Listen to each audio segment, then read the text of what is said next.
Elizabeth Warren is a Harvard law professor. Now she wants to be a senator.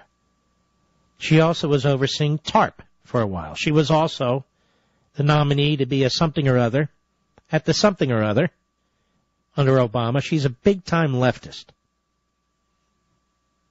A crackpot. I understand she's running for the Senate and still on the payroll of Harvard. Now, I want to play for you the audio of something she said, hat tip weasel zippers. I want to play the audio. And I want you to understand this is somebody who has the mind of someone who embraces totalitarianism. Oh, you don't believe me? Listen carefully. Once again, this is the mind of somebody who embraces totalitarianism. Cut 9, go. I hear all this, well, this is class warfare, this is whatever. No. There is nobody in this country who got rich on his own. Nobody. You built a factory out there, good for you, but I want to be clear. You moved your goods to market on the roads the rest of us paid for. Yep. You hired workers the rest of us paid to educate. You were safe in your factory because of police forces and fire forces that the rest of us paid for. You didn't have to worry that marauding bands would come and seize everything at your factory and hire someone to protect against this because of the work the rest of us did. So in other words, whatever success you have is thanks to the government, to the collective. You wouldn't be what you are today but for the collective. Cut 10, go. Now look, you built a factory and it turned into something terrific or a great idea. God bless. Keep a big hunk of it.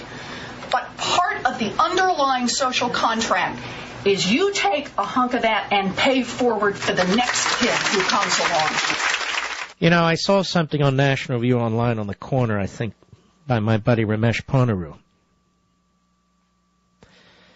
I think, ladies and gentlemen, whatever success we have, which was his point, we owe to the farmer. Because without food, we couldn't sustain ourselves, could we? We wouldn't be alive today. So whatever we have done with our lives, whatever success we have, we owe to the farmer. And the farmer owes it to Mother Nature. Whatever success we have, I guess, we owe to the doctor who helped birth us. Now, ladies and gentlemen, who thinks like this? Well, Obama and his friends. But rather than fight this totalitarianism, why don't we turn it on them? Ms. Warren is a professor at Harvard Law School. Harvard receives federal money through federal student loans, direct grants. I imagine those roads that lead up to Harvard, we all paid for those, So we all have an ownership interest in Ms. Warren, don't we? Because that's what she's talking about. The government has an ownership interest in you. I've explained this many times, and I've written about it in Liberty and Tyranny. You have an infinite amount of time on this earth. We all know that. From the first day you're born, you're going to die. One day. And you have an infinite amount of time in which you are able to produce labor, in which you are able to produce wealth, whether it is more intellectual than physical or both or whatever, it really doesn't matter. So you work for a limited time on this earth in order to take care of yourself and your family. The illegitimate seizure of your wealth, whether it's your income, your property, what have you, is enslavement because somebody is taking from you a piece of your life, a piece of the time you have on this earth. And if they do it illegitimately, it's a form of enslavement. That's what the founders used to believe. or they believe, that's what Americans used to believe. What the good Professor Warren has done is turn it on its head. She says you belong to the government. Ladies and gentlemen, if they can take the fruits of your labor, and almost any amount of it, they're taking your life. They're taking who you are and what you do. They're taking your liberty. And she says it's all well and good. You owe it because there's a road in front of your house. Now, I don't want to get into all the specifics. I know how development works, that a lot of builders have to pay for the roads that lead to these communities that they build. I understand all. That's not the point. Stick with the bigger point, the overarching point, which is what she's saying and thinking.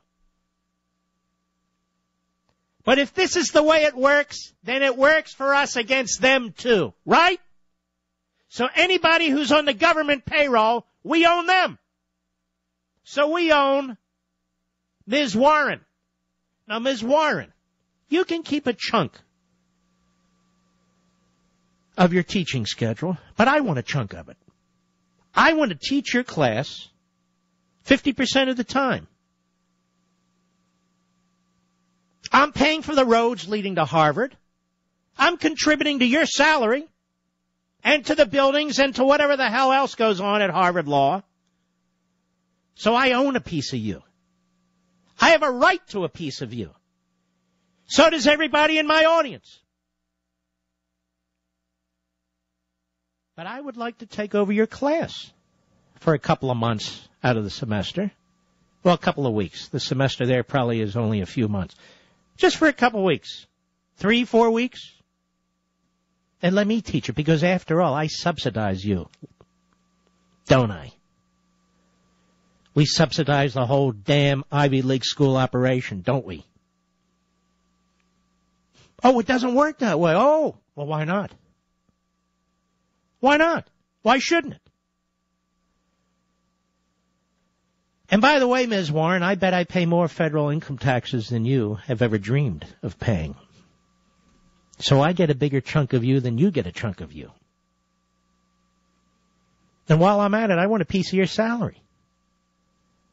After all, but for me, and millions of others of us who pay federal income taxes, you wouldn't have a salary, would you, Ms. Warren? Why is it that public institutions and people who work at public institutions are immune from the Warren approach to things? Only those of us in the private sector are subject to it. In fact, those in the public sector should be subject to it far more because they receive direct benefits. We don't have to play around with a road in front of your house or a road in front of your factory. We're paying their salary, their pension, their health care benefits.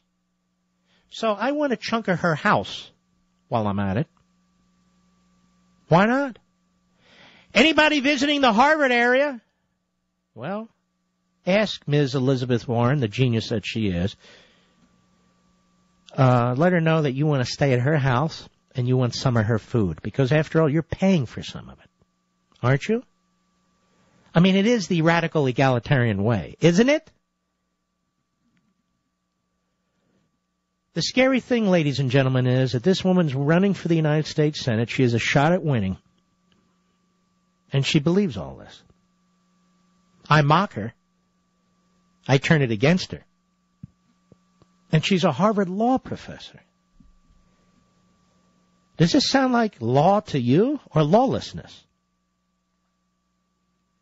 Well, of course it's lawlessness.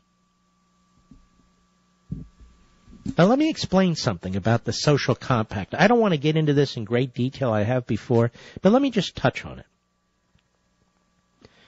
We conservatives believe in a social compact. But the social compact we believe in existed before there was government.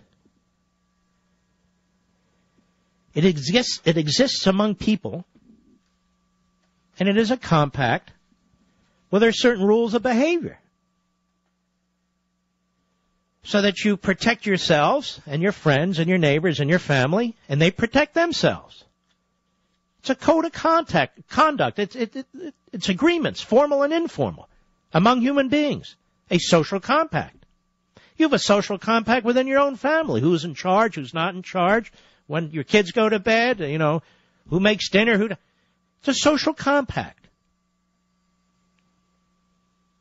But you can pervert the social compact, which is what the left does with almost everything. Pervert it. And again, not wanting right now at least to get into the heavy philosophy on this stuff, you can go to Thomas Hobbes, who in many ways is considered the most prominent of the social contract thinkers, whether you agree with them or not. You can look at John Locke, whose views had enormous influence on the founders. And you can look at Rousseau, who was a disaster, but also promoted the social contract theory, among others. Social contract, social compact means the same thing. She's a Rousseauian. She's not Lockean, maybe Hobbesian, but mostly Rousseauian.